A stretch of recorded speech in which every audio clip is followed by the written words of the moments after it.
Hello there, wrestling fans, and I'm back as promised. It's Tuesday, and I'm back with a Breaking Point review. WWE Submission pay-per-view in Montreal, Quebec, for the first time a pay-per-view there since November 1997, and Survivor Series, the Montreal Screw Job. And there were a lot of speculations going into this pay-per-view, at least for my part, that was there going to be a screw job again? Was there going to be some sort of a hard revenge? People were talking about it would be cool to see Bret Hart return this very night.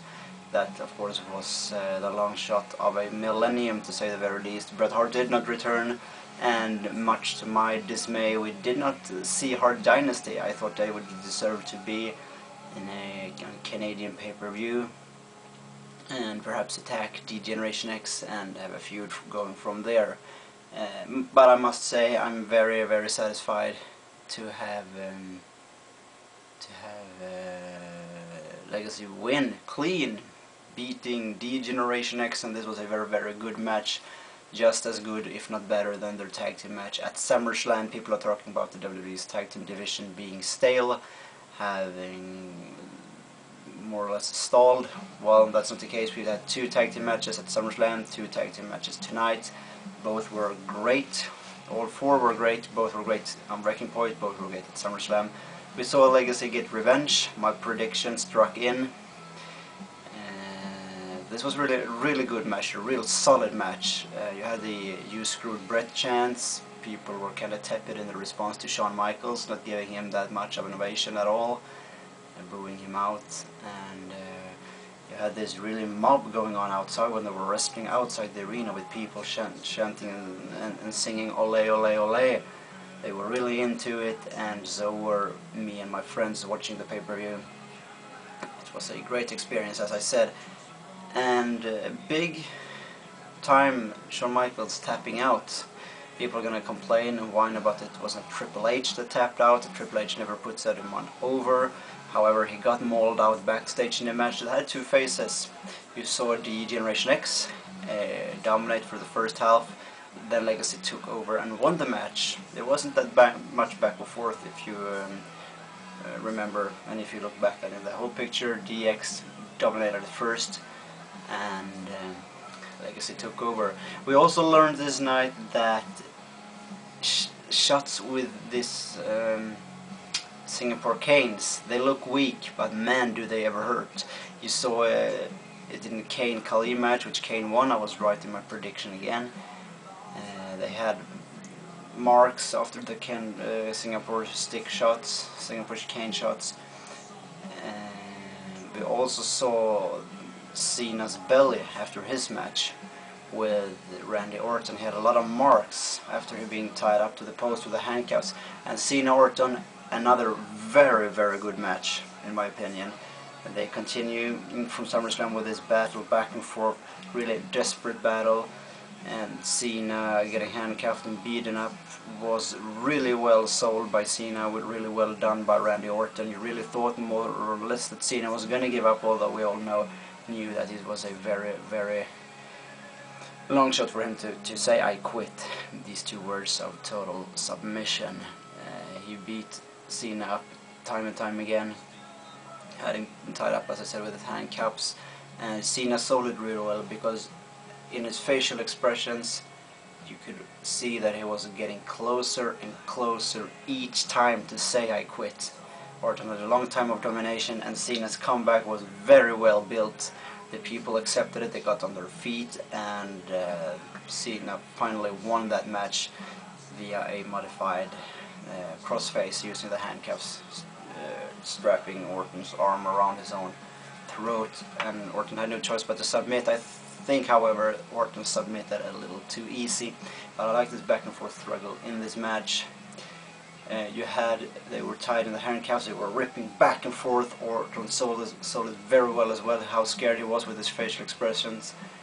And Cena sold how much of vengeance he was filled up when striking back on Randy Orton there. Very, very well executed. I was wrong in this match, however. I was also wrong in William Regal defeating Christian. Regal was early on left alone due to his henchmen, his beasts, Kozlov and Ezekiel, being sent out.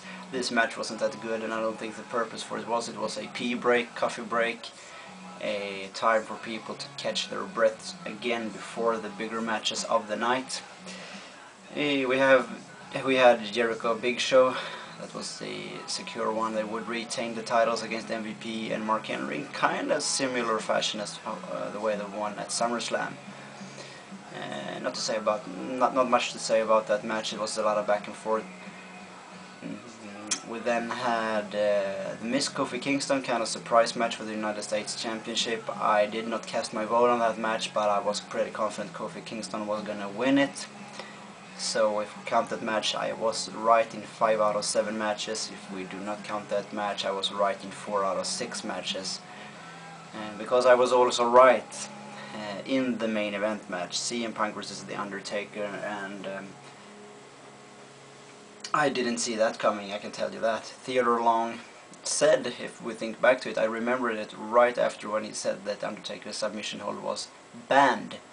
That, yeah, he told Vince McMahon that he was going to have a big surprise coming at the breaking point. A big surprise.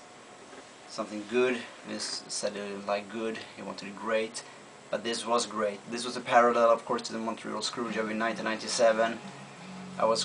I really wanted CM Punk to retain here, and I said he was going to leave with the title belt. A lot of people thought it was going to end the match in a submission. This was a much better way to end this match, and if they're really good right now, they're going to be able to transfer the heat from Theodore Long due to the decisions he made of still banning the Hell's Gate move, which I didn't see coming. I don't know if he has done that move after Vicky Guerrero, after it was banned, but I think he has. But the ban in itself was never lifted, so Theodore Long was correct, and this was very well done by WWE. But it wasn't done with that. Right after the Anaconda Vice was locked on, we couldn't see the referee, but we heard the bell rang, and CM Punk's music starts. CM Punk roll out of the ring, and Long, of course, going to be hated for this, but if they do it good, they're going to be able, like the old-time managers, transfer the heat from Theodore Long to CM Punk, because he will have some severe heat to face this upcoming SmackDown. And of course, the seeming right now is going to be a rematch between Orton and Cena at Hell in a Cell, in a Hell in a Cell match. We could also speculate it's going to be CM Punk versus The Undertaker in a Hell in a Cell match as well, if that's what Theodore Long wants. There is a potential heel turn coming here, or this is just Theodore Long going to be presented as if he was stressed and needed to do something to please Vince McMahon, thereby doing the exact same thing Vince McMahon did 12 years ago. This was we also have, by the way, Pat Patterson being innovated by the crowd, being honored. I like that. Dolph Ziggler coming out, it didn't work that well. The crowd more or less decided to not care about Dolph Ziggler this night. Canadians are hard to convince sometimes. Overall, good pay-per-view, solid pay-per-view. I think WWE are continuing their very great pay-per-view tradition right now with Night of Champions, SummerSlam, and Breaking Point. They put a lot of effort in each and every pay-per-view, make it unique, make you remember it for certain reasons. Thank you for watching, and I have a Raw review coming up right after this one. Thank you for watching, and have a nice day.